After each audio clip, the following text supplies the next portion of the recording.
Yeah, it's been a busy summer. Yeah. Just too hot. Yeah, a little bit, but It's like Freddy's boiler room out there. it is. You got to put that in. That's got to make it in. Can That'll you open with definitely- that maybe, or We an could do ending that. Easter egg? Yeah. Yeah. We'll do something like that. Yeah. Maybe the beginning. It's got to be the beginning. It's Freddy's boiler room out there. You nailed it. And then You we nailed it. cue the theme music. There you go.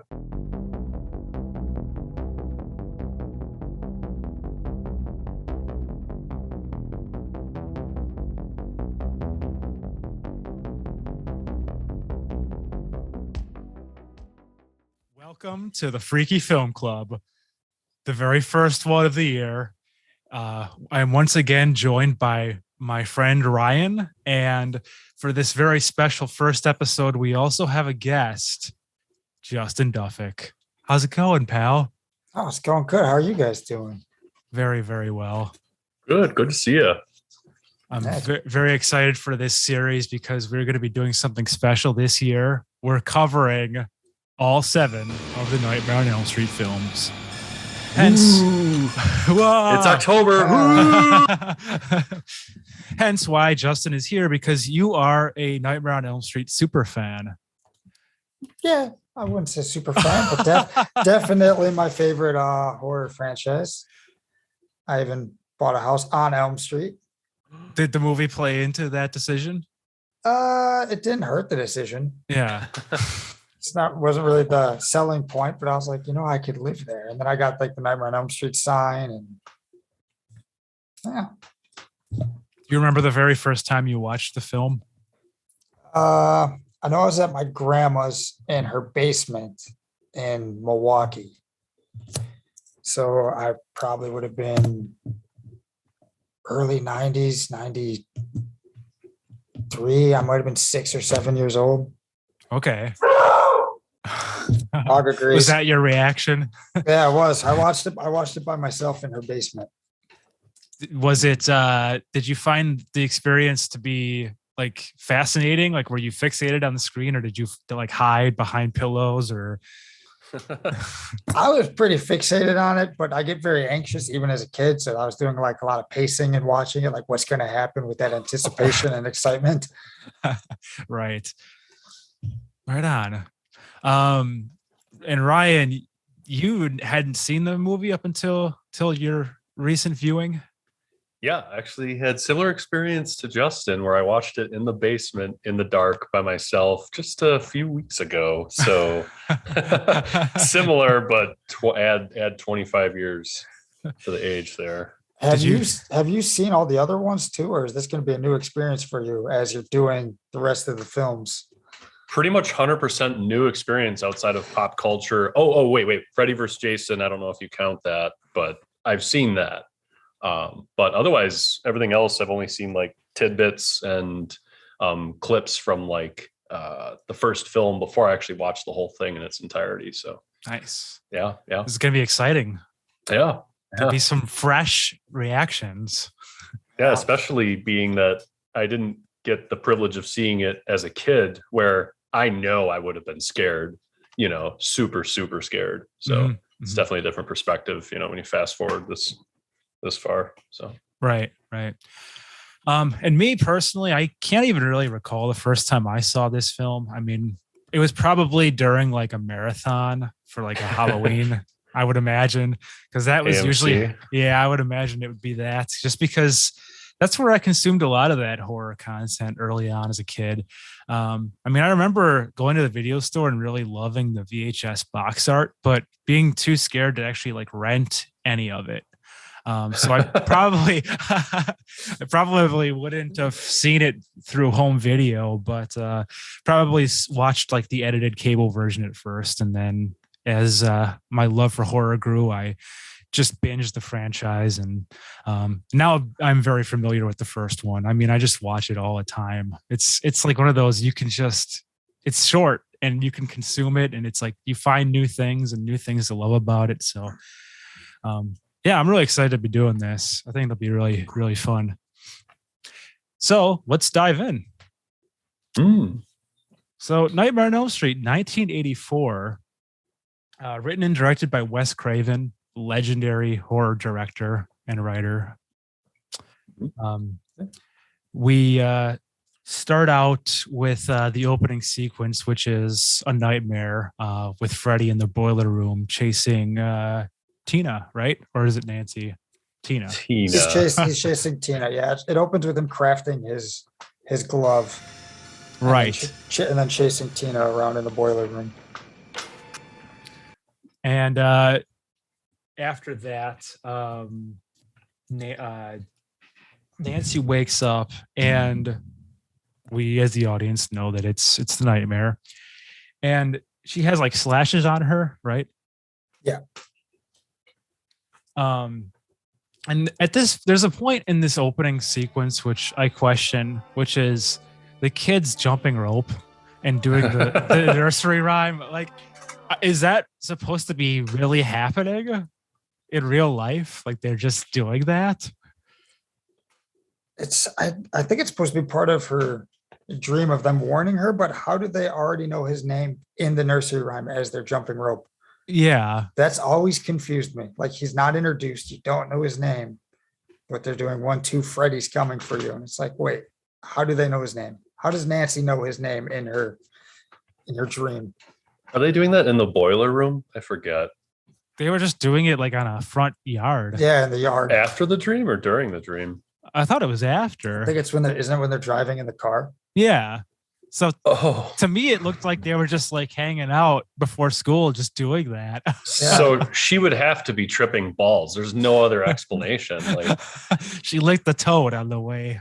maybe to the girls car. were in one of her nightmares off camera, and then the director was like, "Oh, the audience is smart enough to deduce that she would have encountered such." Right. Well, sorry, maybe it was the Wes. I first wasn't time. smart enough. I just thought they were chilling out there really in real life. And that nursery rhyme was just something that they passed around from generation to generation. Well, I think everyone is totally in their right to be puzzled by that, because it's definitely maybe open to interpretation. Sure. Yes. Then the director doesn't have to answer anyone. He's like, "Ooh." Much like right. Much like when we did our Friday the 13th series, where there was a lot of plot holes, and we're just like, it's open to interpretation, says the director. There's going to be a lot of that. So then after that, Nancy talks to her friends at school, and they're everyone's trying to console each other about this, and they all kind of reveal to each other that they had dreams, or nightmares, I should say. And then later that evening, and if you guys want to jump in at any time and correct any of the nonsense I'm spewing, or if you have anything to add, feel free. So this is around the time too they introduced Johnny Depp in his first movie. Right. Is it his first movie? Yeah. Yep. And he plays the role of Glenn, right?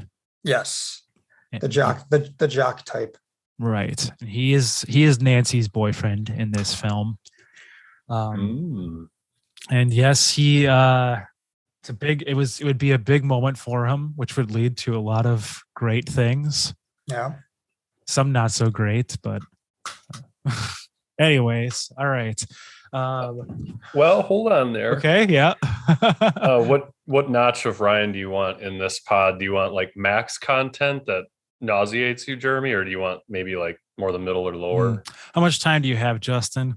About 6 hours. Oh wow. Okay. Well, go start off with a bang here. Well, first off, I saw it in the beginning. In the dream, I was actually surprised how on the nose Freddy's introduction was, because I thought maybe it would have been her running through the pipes and hearing a voice and the scraping, and maybe seeing the knives. But I did not think we would get the origin sort of introduction and sort of like 100% transparency with here's the Freddy figure. That was interesting to me. Mm-hmm. Rather than in like a sequel, I could see like, oh, well, you've seen the guy, you know the guy. Why do we have to, beat around the bush here? Hence like Friday the 13th sequels. It's like, we know who's there. we don't have to pretend it's a surprise. Right. So that was interesting, but also, it has its advantages. It's like, oh, all right, there's your guy. Exactly. Right. Put it right out there. Right. We're not going to waste any time having a mysterious backstory. It's just like we have something to go off of right away. Mm-hmm. And it's cool how the lore kind of gets elaborated more and more as it goes on, as if it was sort of like pre-planned, but maybe not so much in the later ones, but we'll get to that, I guess. More. Yes. So 6 hour max content level. Yes. Might seem insignificant, but I remember, first time actually watching this all the way through, when Freddie already puts his knives on his glove and everything, and he rips his hand through the canvas, and it's like super loud right in the beginning when she's running through the pipes. I don't know why, but that struck me as like a really impactful moment of heightening the tension and making it scary. Mm-hmm. Really quick thing, but really impactful to me. And that was just my other note for that opening sequence. Okay. Which, set the tone well, I thought. Right on. Okay. So back to the present time here where they're at school. Like I said, her friends are trying to console her, and they all share the stuff that happened. And later that evening, then they stay they're at Tina's house, right? Yes. Yeah. Okay. And so what's weird though, actually, so I don't know if this happens at the house or during school, but Rod, he pulls out a fucking knife and everyone just acts so casual about it. It's just a sleepover date, Rod. Isn't it in reaction to something that Nancy says? That's at the house in the backyard. Yeah. That's what was that after he tackles Glenn? Oh yeah. After the confrontation with the knife. Yeah. Ooh, yeah. Yeah, and then they were just all cool about it. Like, all right, let's go in the house. Right? It just was crazy. It was the 80s. Yeah. Yeah. It's a great I explanation. That was normal. There was a higher crime rate. That was fine. It kind of invokes what's his name? Henry Bowers from Stephen King's It. Just whipping out a knife and being kind of hostile like that. But then it's sort of just just put the pocket knife away and then it's fine. It's right. They're teenagers. They don't know what should alarm them. Right. Apparently. At least not yet. Boys will be boys. Exactly. Yeah. Who hasn't pulled a pocket knife on a friend? It was just a toy. Plus he's Tina's boyfriend. So, homicidal maniac or not, you got to be cool. Mm-hmm. Mm-hmm. We've all seen River's Edge. I mean, you just got to be cool. It's your friend, man.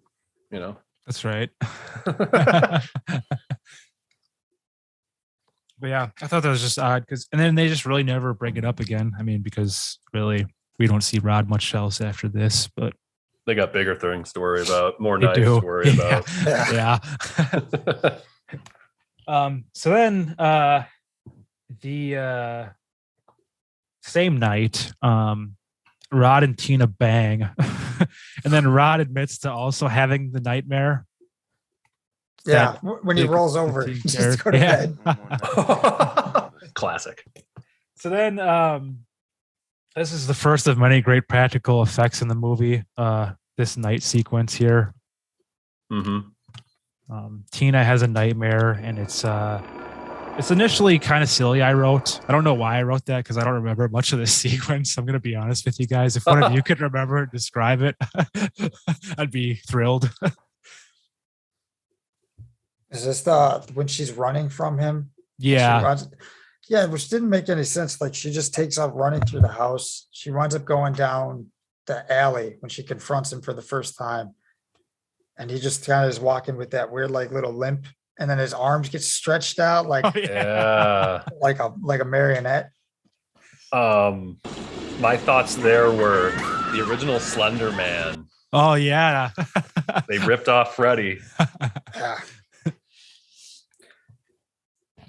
Let's see here. What about before that though? I thought the sort of like an obvious highlight was the practical effect of Freddy poking through the wall.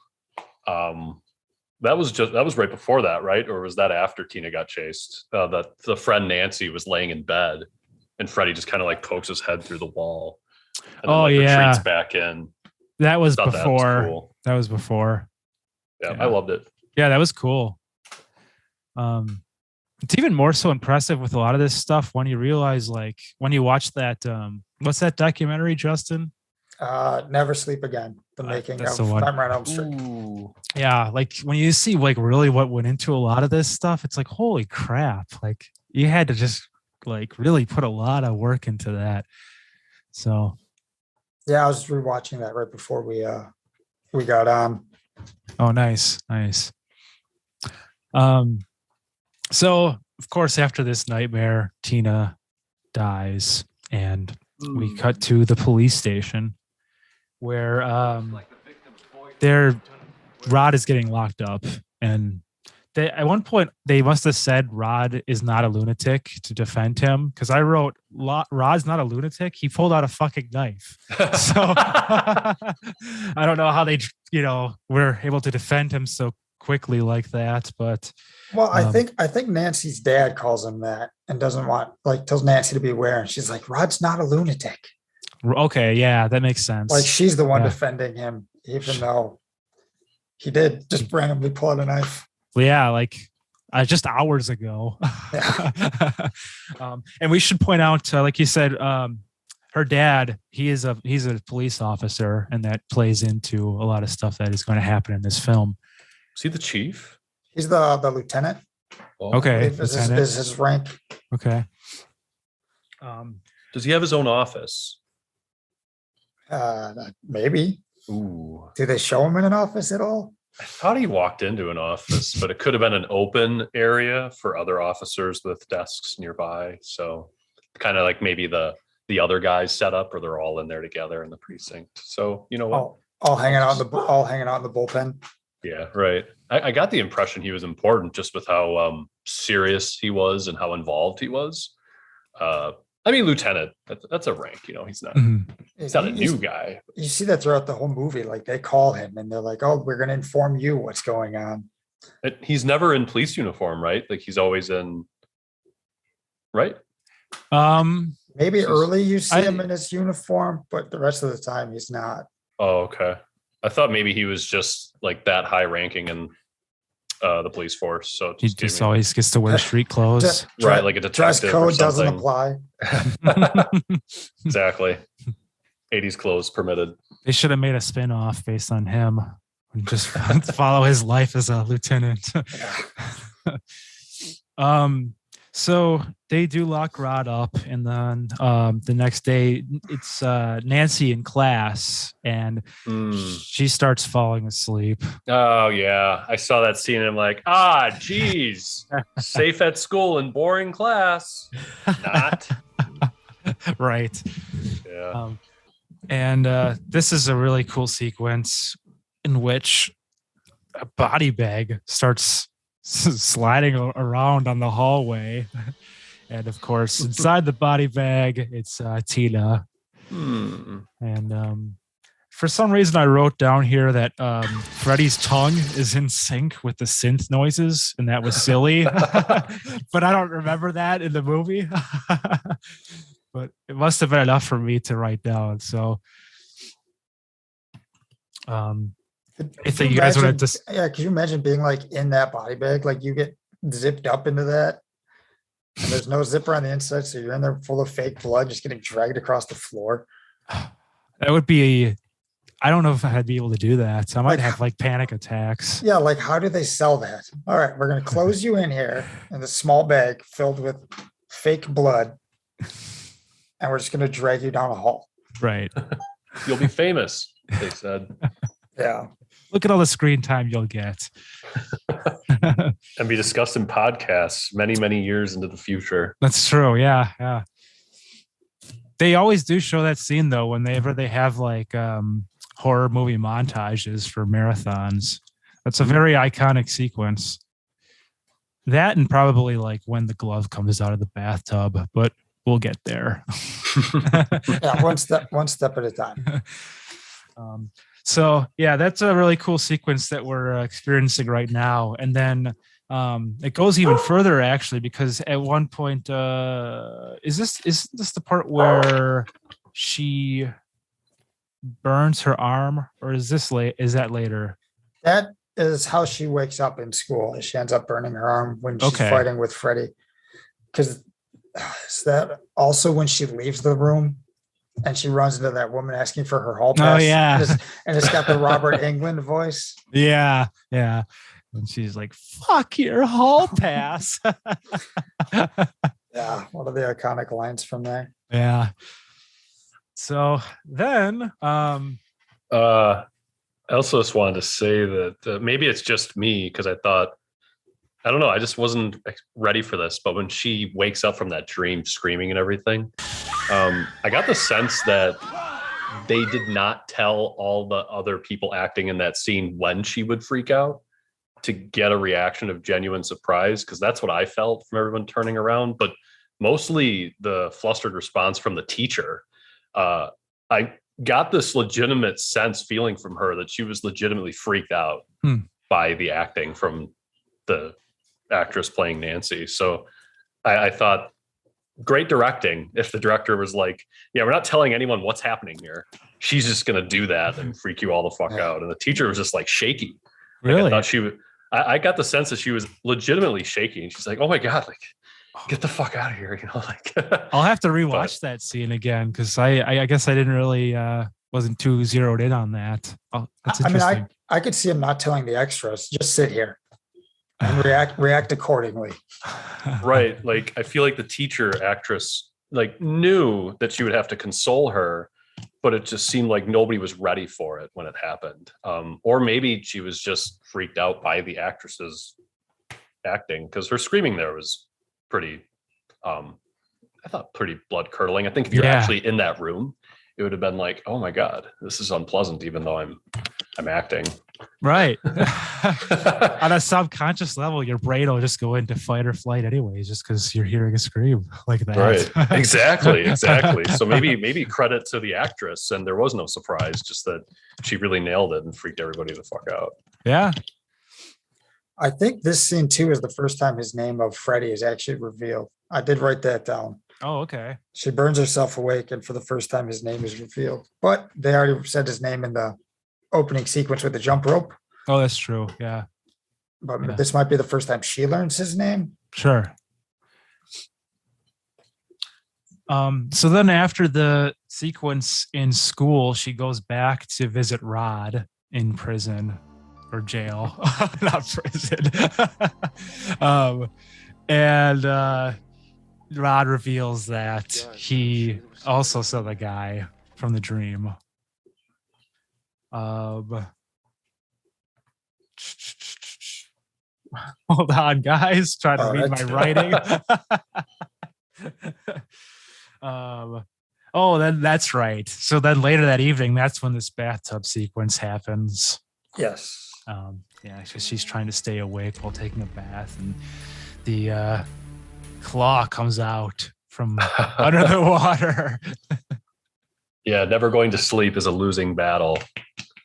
Yeah, especially in a warm tub. Mm-hmm, mm-hmm. Let me get real relaxed and not try to fall asleep. Yeah, good plan, Nancy. So then Glenn comes over, and Nancy reveals a plan to Glenn and is like, you should just watch me. I'm going to try to like bring him back, and you got to wake me up when I start to struggle. And again, I wrote down so many great things in this sequence. And I would love if one of you guys could explain this sequence. Oh, explain it. Because at this point, when Glenn is standing guard, Nancy has a nightmare. And this is like kind of a big chase here from what I kind of can recall. I'm trying to think which one this is. Yeah, I mean, we can always cut some stuff out here. First thing I noted just for myself personally is, for you guys, you're already way past it. But for me, this was like, wow, this is the first youngest I've seen Johnny Depp ever on film. Before it was Platoon, and now OG Nightmare on Elm Street takes the cake. So I just noted that for myself. Really weird seeing him so young. But then anyway, to the sequence. I just love that when she runs, I think she starts off in Freddy's like little pipe lair, but then she comes out the front door of her house. Or maybe that was the beginning. But I remember when she comes out of the house, there's a little fog, a little weird music. She's in her pajamas. And I'm like, yep, Freddy dream. We know where we are here. Right. Well, I did figure out which dream I was trying to describe in this scene. And that is, she is seeing Rod get hung in prison. So she wakes up, and that's when she rushes back over to the station in an attempt to get him before he dies.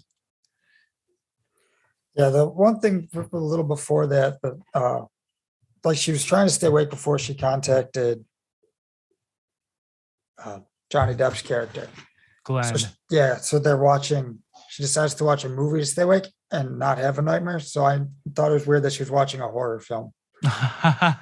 She was going to not have a nightmare, so she decides to turn on a horror film. Right. That always helps. And that's also in the scene where she's looking at herself in the mirror and she says, "Oh God, I look 20 years old." Because I was like, what the hell? Yeah, come on, man. Oh God, I look 20. I was like, oh. Jeez. Yeah, right? Yeah. Maybe watching a scary movie, she thought she would use reverse psychology on her own subconscious. I'll dream about this terrifying event rather than this guy. Yeah. Yeah, right. I did note something. I mean, I'm obviously like the layman in all this lore with Freddy. But I noted for myself, I'm like, Freddy to this point in the film has not simultaneously terrorized two people at the same time in a dream. So I just thought that was really interesting. And I wanted to ask you guys, maybe it's jumping too far ahead perhaps, but is that a rule with Freddy Krueger? What's that he can't or cannot terrorize two people simultaneously in different dreams? That is not a rule. Okay. Right? I mean, because as we see later, there's going to be like groups that fight him. Yeah. But not in this film then, maybe. Not in this. Okay, No, yeah, not in Yeah, this film. definitely not in the first one, but later on there is where it'll be him versus like 5 or 6 other kids. So in OG Freddy, we don't see that, but then the writers are like, okay, well, it'd probably be a little scary. Yeah, we got to spice things up a bit here. Yeah, we got to have him juggle a couple apples here. Otherwise, you just have everyone sleep at once. All right, we're all going to go to bed. One of us is going to die, but the other ones will get some sleep. Exactly. I kind of like that formula. It's sort of like Jason's 1-by-1 murder cabin formula, you know? Yeah. So somebody will benefit. Yeah. Nice musical chairs game. All right. So Nancy then after this nightmare rushes to the police station, but she's too late. Rod is dead. One of the things I found weird with this is the whole scene where he's getting killed by Freddy. Right before he gets hung with the sheets, he wakes up. Like you see him wake up, and it's like, how would he, if he woke up from his dream, how is he still getting lifted up the wall? Wouldn't he be able just to undo it? Because he's awake now. Mm-hmm. I thought he was in a Freddy dream. Like I thought that was like, oh, we're showing him in his Freddy dream. Well, Freddy's in his dream when he's sleeping in the jail. Maybe he's dreaming that he's being hung. No, Yeah. I'm just making excuses. But- Friday the but that- 13th but- style. Yeah, then wakes up. Like you see him wake up and everything right before he gets lifted. It's like, if you're awake, wouldn't it have stopped? Because you're not sleeping anymore. What position was he in when he woke up? Ooh. He was still laying on the Ooh. he was still laying on the cot because you see the rope getting tied or the sheet getting tied and his eyes open looking around like what's going on. Oh. Maybe he was just so in shock he forgot how to move any of his limbs. Yeah, because I was like, if you wake up, the dream ends. Freddy ends, he's not going to be able to continue to drag you up the cell wall. Right. There's a lot of things I found weird with this whole sequence. Maybe they should have gone back to the drawing board with that one before finalizing it. They did a lot of things well. They Yeah. did. We'll just They let did. it go. And it's all a lot of practical. It's really amazing. The other two things I thought was weird with this whole sequence is after they bring him down and they reveal that he's dead, Mhm, they put him in Nancy's arms. mhm. Like, why would they hand him to her? Yeah. Here, here's your dead friend. Well, They're not like try to revive him or anything. They just go, here you go. Yeah. Like now she's got her fucking prints all over him too. And Yeah, and I he's was already- curious and too. he already has like no blood flow. Like he's super pale, and they Mhm. literally just pulled him down. Well, I checked into this, and in the official novelization of Nightmare on Elm Street original, her dad actually wanted her to be the coroner of that town in the future, so that's why they put him in her arms. Yeah, I just thought that was so weird that like no cops are like, get back. They're like, all right, you can just hold him. that I'm lying, by the way. was guess- her dad's idea of trial by fire. Here, handle this. I guess Wow. that's the 80s. Yeah. They weren't Ooh. really too concerned, I guess. No. I mean, who wants to be the person stuck holding like a body and starting rigor mortis and all that? I wouldn't want to be holding it when it like hardens. That would just be creepy. So Yeah. if I was an officer, I would give it to a minor as well. Yeah. Here- It's just transportation. Just carry the body down the hallway. It's not that hard, honey. Go get a cart if you need it. There's a what do you call it? A laundry cart right around the corner. Just put them in there. There you go. He's your Yeah. friend, not mine. I don't want him. He was a delinquent. Yeah. I'm not gonna carry that. We have guy. no use for people like this. Yeah. All right. Well, next after this happened was Nancy's mom takes Nancy to a doctor, a sleep doctor. And this is where they kind of explain a little bit more about dreams. And I wrote down Nancy's mom is smoking in the room and looks pissed that she didn't get the answer that she wanted when she asked, "What are dreams?" Hmm. I guess the doctor didn't give her what she was looking for. This was That before way- Google, so she Yeah, could get is the that- answer she craved. Is Yeah, that when it's just like, no one knows? pretty much. Yeah. It's like, sorry, lady. I don't know. I'm just an actor. Yeah. What are you asking me for? That'd be the short answer. So then Nancy wakes up from the test with slashes and she manages to grab a fedora and bring it back to real life. Get something. And so this is the first time we learn that the things can be transported back. I wonder if it's So- all things or if it would just be like Freddy specific. Hmm. Like, oh, I'm dreaming I'm robbing a bank. I got a sack full of money. Oh, I wake up. Good thinking. Okay, Guess yeah. what? I got a bunch of money now. That's a good idea. Yeah. They should have explored that. Did they talk about that in the novelization, Ryan? Oh, I'm sure they did. I'd have to page through it again. Okay. Using these powers only to stop evil.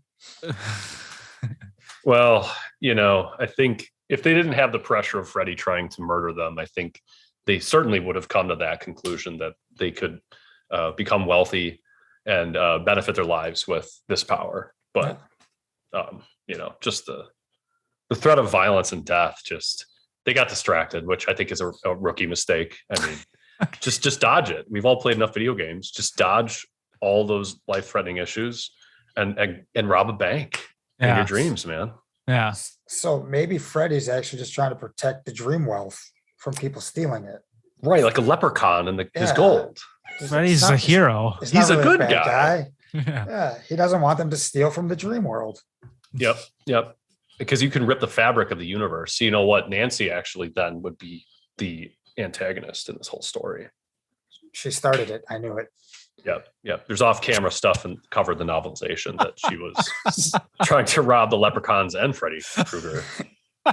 There's a coalition behind the scenes, really. That'd be a good mashup to see. I would love to see that crossover. Yeah. that'd be Oh, hell great. yeah. Wow, who knew all this? Yeah. It's in the sequel. It's in the sequel, I'm sure. Right. So, really what happens now is we dive deeper into some of the Freddie lore now with Nancy's mom finally explaining the history. We learn that Fred Krueger was out on a loophole. He was a child murderer. They still tiptoe a little bit around like the whole,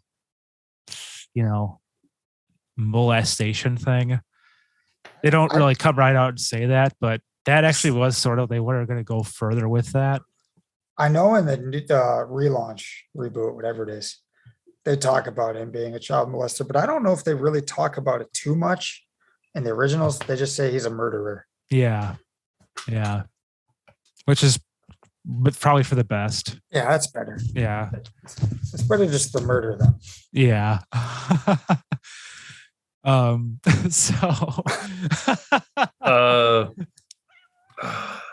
Okay, yeah. Yeah.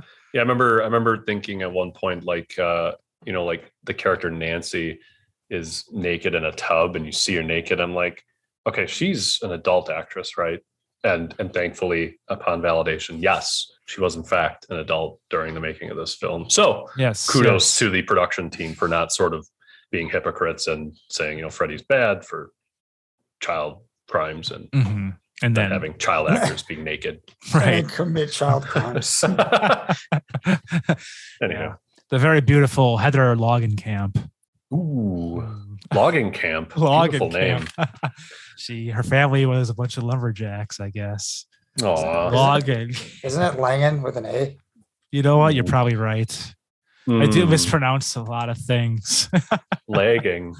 It's like Langenkamp. Langenkamp. I just wanted it so badly to be Loggin. Logging So I camp. can make the lumberjack joke. Kenny Loggins. There you go. Heather Langenkamp. Yeah. Yep. Well, fuck me. We'll just.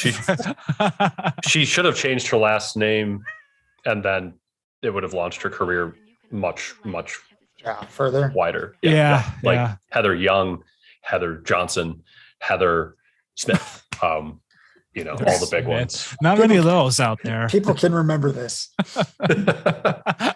They won't call me a lumberjack.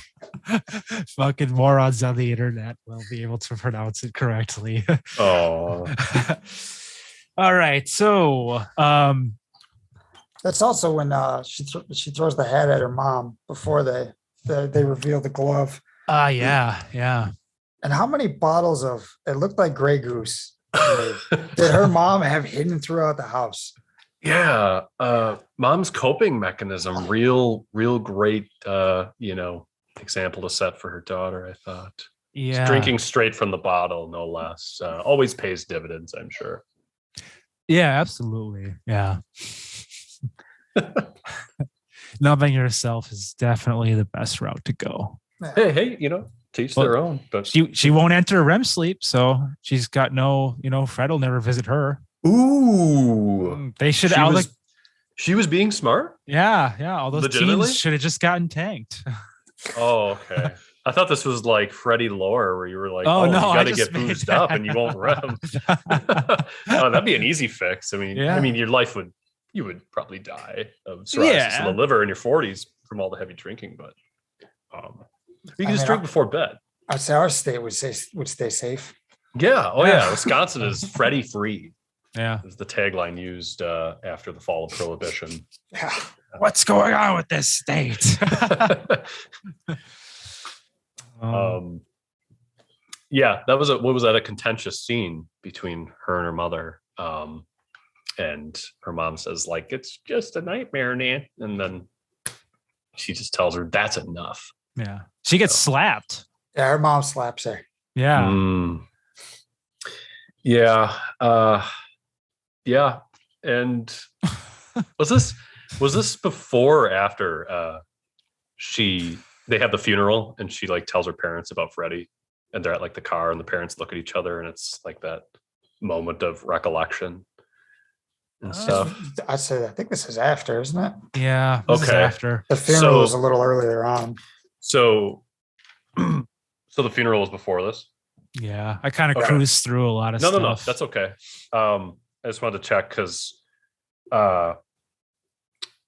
yeah, just basically for the simple fact of like they had a oh shit, not him look in their face. So, Sure. Yeah. So it sort of sets it up a little bit that yeah. They're being dicks because they were like, oh, you're just crazy. That'll help you. Right. All about it. We know what's going on, but we're not going to validate you and make you think you're nuts. Because you're a child. We need to damage you emotionally and psychologically first before you become an adult. And then you will drink like your mother. It was the 80s. And then you'll be safe. Exactly. You won't run. So it all works out. Or they could have smoked weed, because I think smoking weed also skips REM. So yeah. I was gonna say it definitely doesn't not make you tired, but maybe the REM part. Right. Yeah. Unless, Freddy can still terrorize them. It's just they just don't even see it. They're not experiencing it, but he can still kill them. The issue I feel is that depending on the type of weed, the grade of weed, there could be some Freddy selected weeds that he would pick personally, but then you'd be up to the general populace trying not to die what a selection of pot would be appropriate to survive. Do you have Freddy approved weed, or do you have anti-Freddy? I would think it would have to be anti-Freddy. It'd be like, guaranteed to keep you safe. Yeah. Right. And I meant that in a general sense, you quote unquote, for just anyone listening and the royal you. The royal you, exactly. You as in the movie world. So if you wanted to hang out with Freddy, you know what you want to use. And then if you don't want to see him, you know what you use. Right. Yeah. So anyways, this is sort of like where we get to the climax of the film, because Nancy comes up with a plan to set up traps and bring Freddy back. Did you guys, before we get to this part, did you think it's weird that her mom just kept the glove? Yeah. Like, she talks about how they lit him on fire. And then what, did she go in there afterwards to get like a souvenir? Plot device. If they burned him and everything, they're just like, all right, let's go collect some of his stuff. You got to have a memento, right? Like getting the brick of like an old hangout building that got torn down. Yeah. It was cool at the time, they thought. Yeah. Maybe she thought we have so many good memories of this guy. We need to keep. That's a good point. Maybe she wouldn't bad. drink so much if she didn't keep that to remind herself. Yeah. This is a reminder of the crime we committed. I keep it forever. So I just wanted to point out here, when they hatch this plan, when they're on that bridge and Johnny Depp's character Glenn's like, oh yeah, these guys in the Tower of Babylon or whatever, or the monks, I don't remember what he says. They're like, they just control their dreams and yada yada, all that stuff. But I noticed a goof where I was like, this is supposed to be in Springwood, Ohio, and there's no palm trees in Ohio. And I actually did some research, and there are things that maybe could survive cold in the Midwest, like needle palms, dwarf palmetto, and windmill palms, but they do not look like that. So just a little goof. But again, they're doing great things in this film. It's just they're filming in LA, and I mean, were they going to put a canvas camouflage tree thing over every single palm tree? No, they didn't. They could have. Yeah, they could have. I think they did it for most. Or everyone has palm trees in their yard in California, right? I said, shoot that somewhere else. Maybe we don't. Yeah, maybe a different angle. Yeah. Yeah, they didn't care about that fact. They're like, let's just get Springwood, Ohio on the screen, and then we're done. We're just gonna do stuff now. Yeah. Look how nice this is with the bridge and the water. It was a beautiful bridge. No one will look at the palm trees. Audiences in the 80s didn't know any better. Oh, They thought all those trees were the same. Yeah. Oh. A tree's a tree. Well, and if they had never been to Ohio, who are they to question the filmmakers and where palm trees are, localized and such? Yeah. Where are we at? Well, we are currently now on the ending sequence here where Nancy decides to set up traps. Yeah, she explains her plan to Glenn. Oh, wait. I'll be annoying and backtrack just a sec. Did anyone also... I just thought it was so funny how the mom didn't seem to make the connection that there isn't a huge coincidence that her dreams and the circumstances weren't significant. Maybe the argument could be made the parents knew stuff was going on. They were ignoring it, but it sure seemed like the parents were acting like, oh no, this could never happen. Freddie's not here. That's not happening. Blah, blah, blah. But it's like, wow, mom, fuck you. Like, yeah. You're hearing what's going on and you're ignoring your daughter's like concerns. And like, there was a guy named Freddie and you're hearing, she just happened to know everything, his name, what he looks like, his MO. Like, mom, put the bottle down. This is exactly evidence here that this is not helping. Had you been a little more sober, yeah, maybe it would have helped a little bit. She was a really, really shitty person. Yeah. Yeah. Maybe. Yeah, like the whole time Nancy's coming up with all this, the plan and everything, she's got to like also take care of her mom. Yeah. They were like tucking her mom in, getting her all settled. Yeah. Like, all right, I'm gonna go try not to die. Thanks, mom. So cute. Parents. Yeah. What are you gonna do?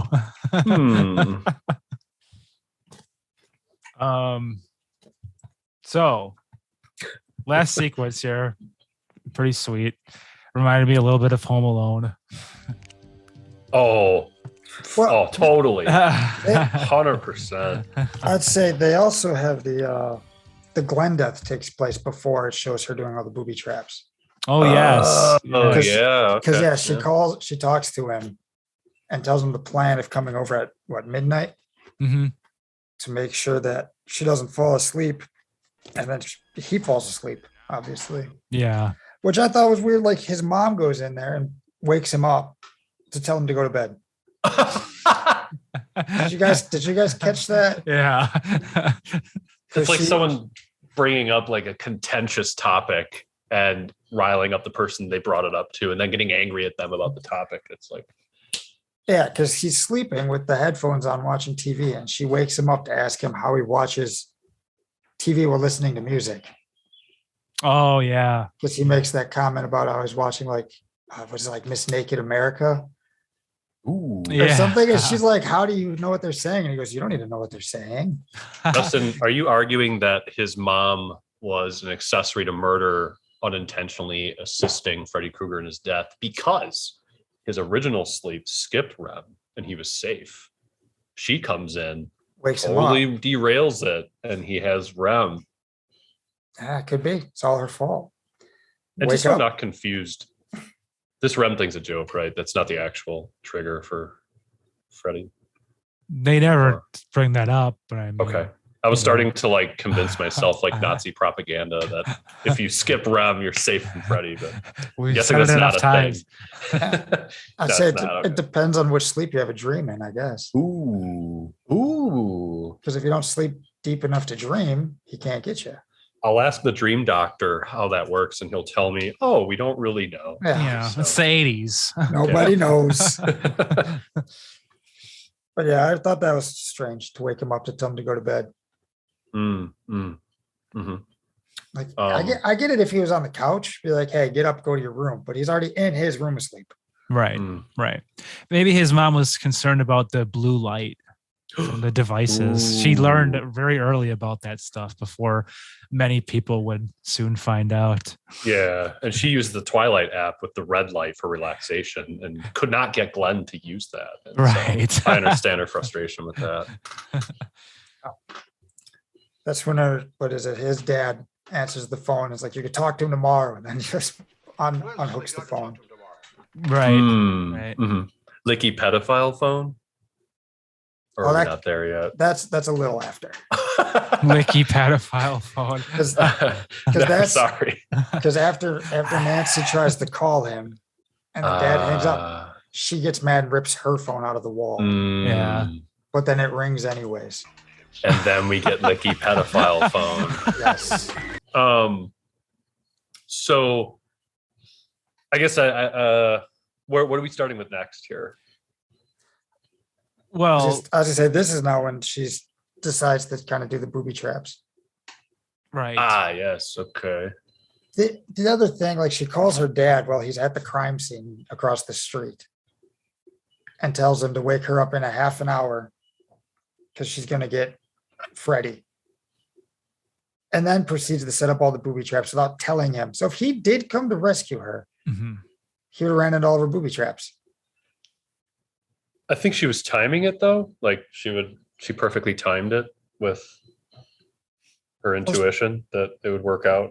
Yeah. Freddie would get like smashed in the balls, and then I'll, Dad would come in right afterwards.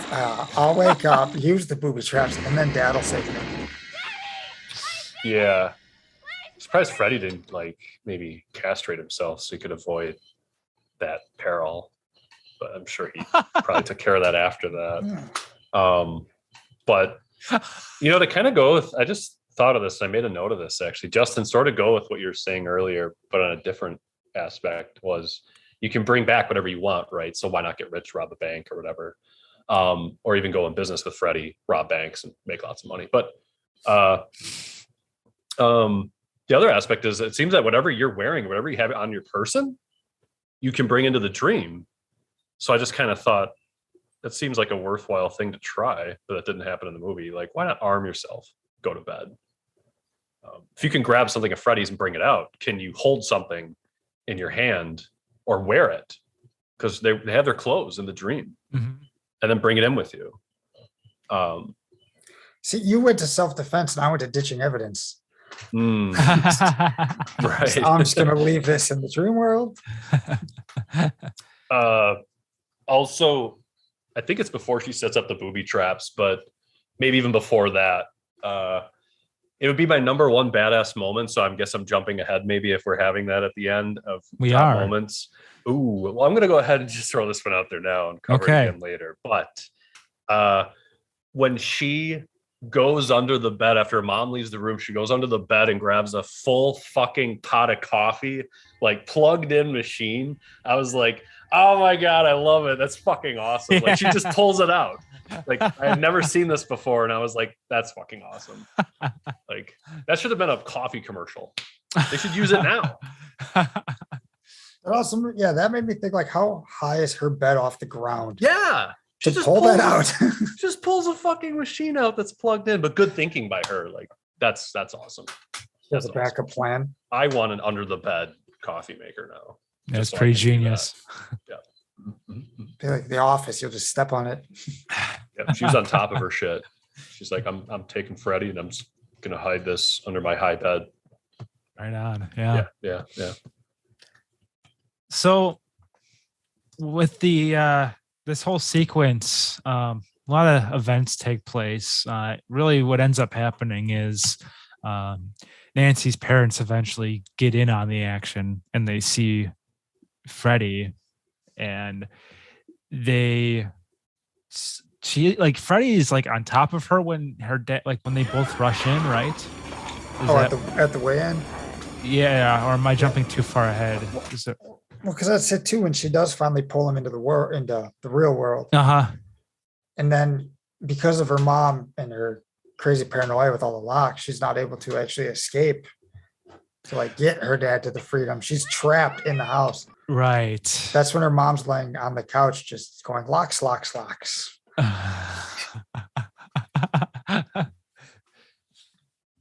Yeah, that's the whole sequence. Like one of the things they shot with the scene with Freddie on fire, where you can clearly tell it's a stunt man. Like, no question about it. In that documentary, they're talking how that was all shot in one take. Wow. Like the stuntman got lit on fire, climbed the stairs, got knocked down, got up and climbed the stairs again. That's insane. All in one take. Yeah. Oh, was it really one take? Yeah. No fucking way. Like even thinking it was multiple takes, I said that fire stuntman is a boss. Yeah. I thought it was 5 different edited cuts of him being doused in flames. So that's crazy that was all one continuous take. Yeah, they talk about how it was all shot in one take. I guess it makes sense. Like, why would you want to be burned 5 times versus Yeah. this the one maybe a little hotter? We just need a little bit more. Do it again. So now we get to the point where they rush into the room, right? Yeah, because they all run in the basement and find that Freddy's not there, and then they follow the fiery footsteps up the stairs. Right. But you don't And- see any of that when they run into the house. So at some point when they went downstairs, he walked upstairs and started the carpet on fire. Yes. Because it's like, wouldn't the carpet have already been on fire? Because if Magic. he's not in the basement when they go down there, how is the living room already on fire Magic. or not on fire? It's the 80s. It's the 80s. Flame retardant houses or something. Yeah. It was up to code. It's all asbestos surrounding the floor and everything. So at this point, Nancy just turns around and shows no fear, and that's what causes Freddy to disappear. Pixelate? almost? Pixelate, yes. Pixelate. And we think it's over, but it's not. And actually, I'm sorry, go ahead. I was going to say, because like if Freddy's in the real world, if she has no fear, he'd still be able to kill her. Right. Yeah, it's like someone's attacking you and you're like, I'm not going to let you. You just turn around. They're probably still going to attack you. Yeah, like you'd think that wouldn't be enough in that moment to stop him. Just completely stop him. Yeah. Yeah, you can't mug me. I'm going to walk away. Finally, the last sequence is a nice, beautiful, sunny morning. Nancy's leaving for school, and she gets into the car with her friends. It's a convertible. They got the top down. They start taking off down the road, and all of a sudden, the top comes up, and it's the same pattern as Freddy's sweater, and drives away with the laughter. And Nancy's mom gets pulled back through the window with Freddy's hand. So, I mean, you immediately know something's wrong when the scene starts. It's just too good to be true and very overdeveloped. Like it's very bright. Yeah. It's Yeah. too perfect of a day. Yeah. And so yeah, I mean that's really about it. I mean, it takes off, and that's just it leaves it open, and you can interpret that many ways. And well, Did the mom get sucked in before or after it showed the children jumping rope again in the yard? I was wondering that too. Because I know it ends on that. So I don't know if she gets sucked in and then it pans back to the car driving away with the children, or if it was the car drives away, there's the children and then the mom gets whipped through. I can't remember. it's the children and then the mom. Okay. Yeah. That's when you really know it's not right. Yeah. Those creepy kids are out there jumping rope in the front yard again. Yeah. I would hope that's not real. Yeah.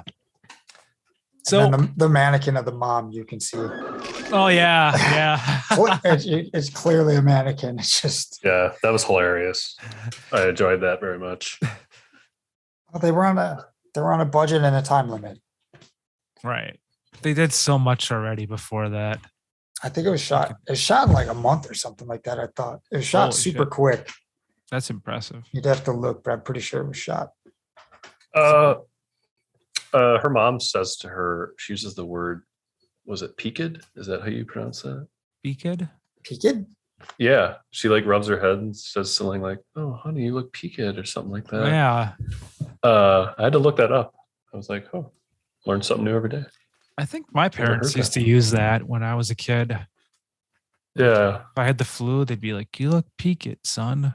Oh, that's cute. Yeah. Drink Yeah. some white soda. Crackers, Yeah. 7-Up, chicken soup. Saltines. You're cured. You're all good. You're all good. Go outside. Yeah, you could try that against Freddy. I mean, nothing else worked. That's Apparently. true. My thoughts here were unwinnable game. So I'm the layman here.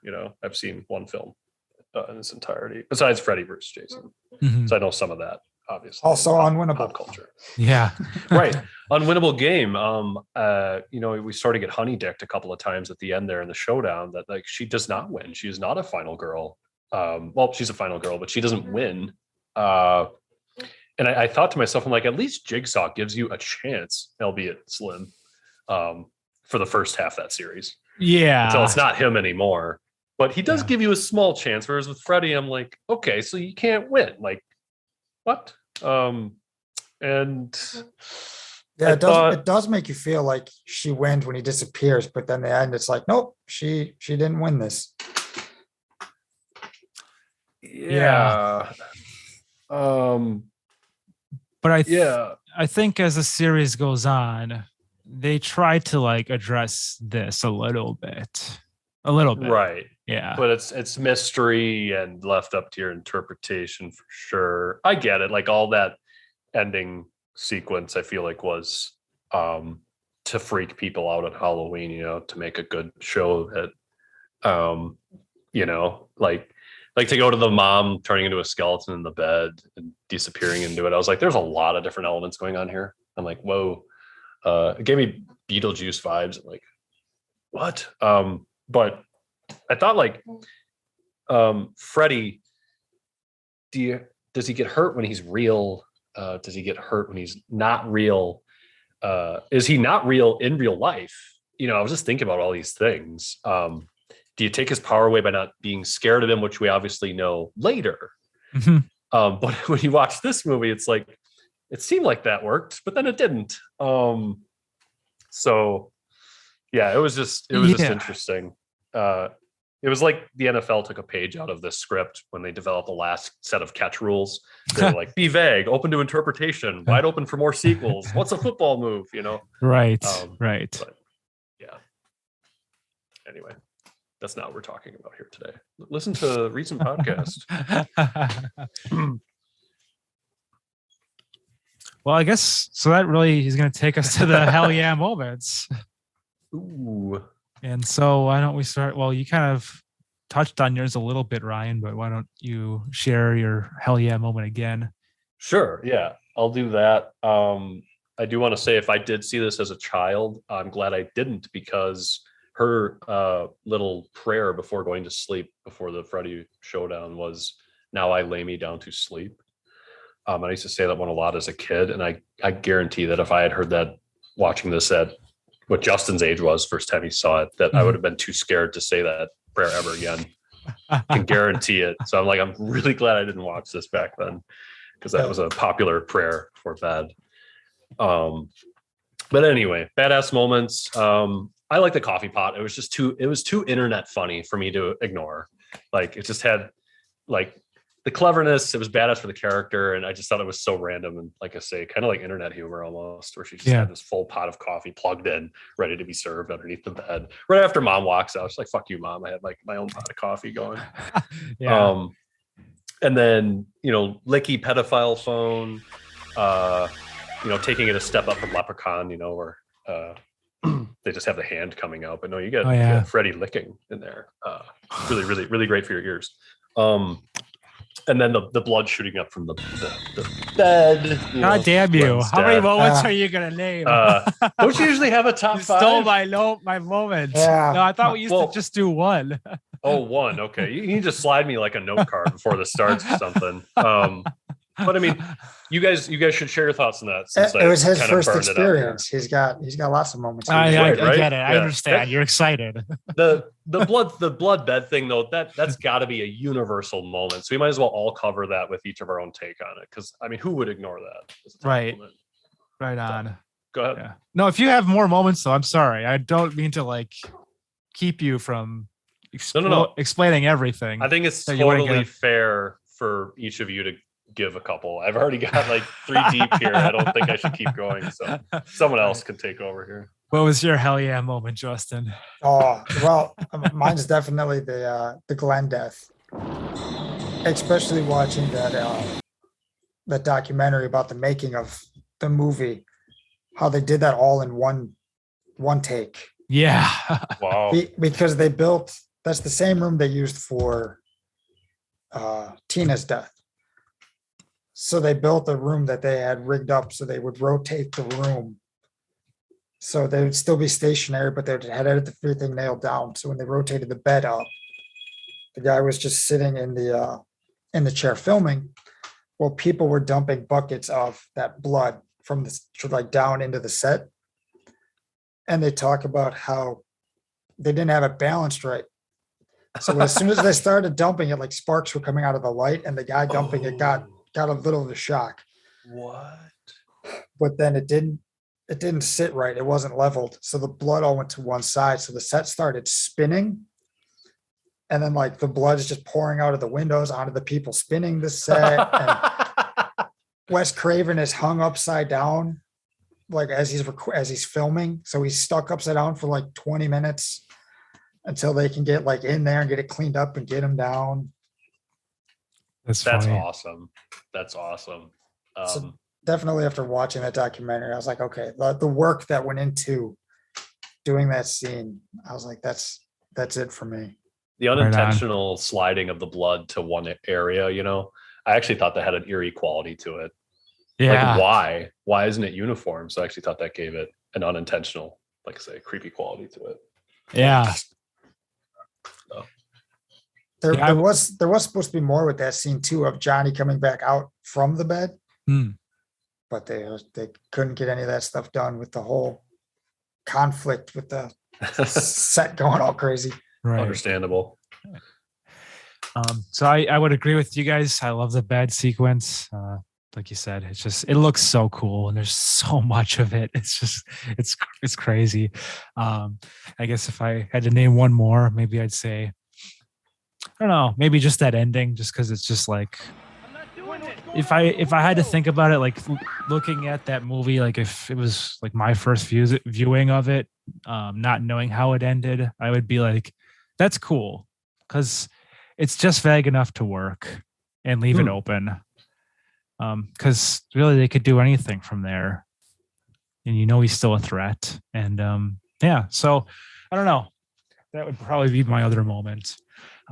As far as rating, I would give this movie 5 fedoras out of 5. Ooh, fedoras! I love it. I just think it just moves along really well. Even though today I demonstrated, I don't really remember a lot of it, but that's great because every time I view it, I see new things, and it's just one of those must views every season, and it's a great film. What about you guys? Justin? I'd also probably I'd have to go with 5. This is this was my introduction to the genre of the horror films when I was younger, and it's always been a favorite of mine. And rewatching it, I mean, I'm still seeing things that I forgot about, even if it has its very corny moments. Like when you see her going up the stairs and you can see the steps she's going to step in that has all the glue or whatever it is in there. Mm-hmm. Like you can see it looking at it, like, oh, she's going to step there. But it still holds up for me. Right. Nice. Ryan? Yeah, I think I would give this film 3.5 out of 5 Freddy sweaters. I like the film. It's Nice. Definitely a cult classic, lots of pop culture. I think for me, I didn't get the benefit of seeing this as a little kid. I can guarantee you it would be 5 out of 5. There'd be so many things I'd be nostalgic about, like Friday the 13th and stuff like that. But I saw it at 31 in its entirety. I did actually see Glenn's death in the past before. That was probably one of the few things I actually had seen in advance of this original film for watching its entirety. So I'm sure that would have been my number one badass moment, like hands down. And not putting up the coffee pot under the bed on such a pedestal. But yeah, like interesting movie. I was actually very engaged, not knowing what to expect, watching, an old 80s film for the first time. I think the only disappointing thing for me, honestly, was just that Freddie was sort of, because I like the element of the unknown and the mysterious. And I thought they could have maybe done it a different way where you don't exactly know who Freddie is for a little while. Yeah, it's kind of like formulaic. You don't know what that is. Kind of like in Friday the 13th, you don't know who the fuck that is. Mm-hmm. Who is that? They don't even show him as a person. You see a hairy hand with a ring on it at one point pushing a branch away. But the opening sequence was also badass. Like say the knife coming through the sheet and tearing it was like super loud and like really fast while she's running. And I just thought that was fucking awesome. So, yeah. Right on. It's a great way to stay in shape. Yeah. Oh yes. Do we have any more badass moments so we can lengthen this out? We could. It's only been an hour and a half so far. What's a little more time? Sure. So anyway, the Fire Stunt man, just had to throw that out there. We already talked about it. That was great. When she tests the trip wire, when she's setting up traps, I immediately thought, eat your heart out, Kevin McAllister, because they did it first. Maybe he watched Freddy to prepare for Marvin Harry. Yeah, that movie exists in that universe, probably. Ooh, yeah. See, there's probably palm trees in that area of Chicago too. Yeah. And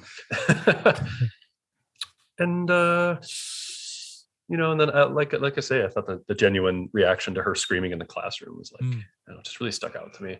I think I might just be weird and that's not that exciting, but I don't know. I felt that. Was that more impressive than the child actor from Child's Play who was screaming for his life against the door? Do you remember what that? You know what I'm talking about? When Chucky's coming for him at the that like care facility. Oh, and he's like crying, like ugly crying. Did I talk that one up too? Yeah. At the time. Yeah. Oh man. Maybe we'll have to have a showdown. Yeah. Special. Yeah. Maybe we could do a special short clip showdown or something. Who was for more Halloween. shook? It's like a side by side of the video clips. Yeah. Yeah.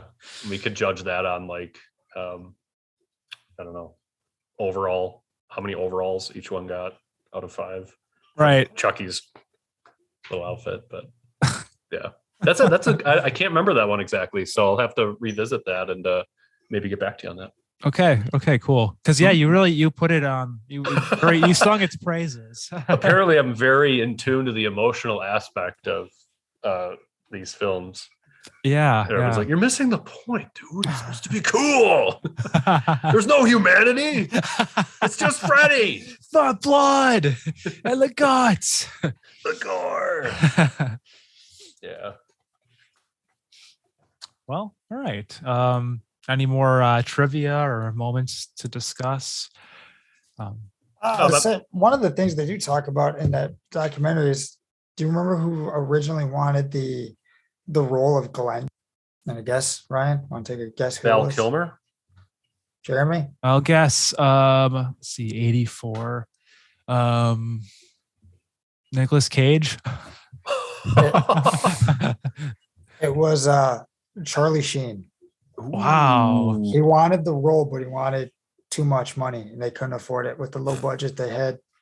That was his mistake. He saw Kevin Bacon in Friday the 13th and he's like, I want that to be a part of my resume. Yeah, it's crazy how many of these actors and actresses get starts in these like low budget horror films and then they just take off. Yeah, especially Nancy Logging Camp, like super famous. Yeah. I got her first name right and everything. Name first right. and last. Last name wrong. Oh, last name's perfect. That's exactly what it is. Yep. That's what she changed it from. She better. I could be right. Robert Englund wasn't even the first choice for Freddy in this either.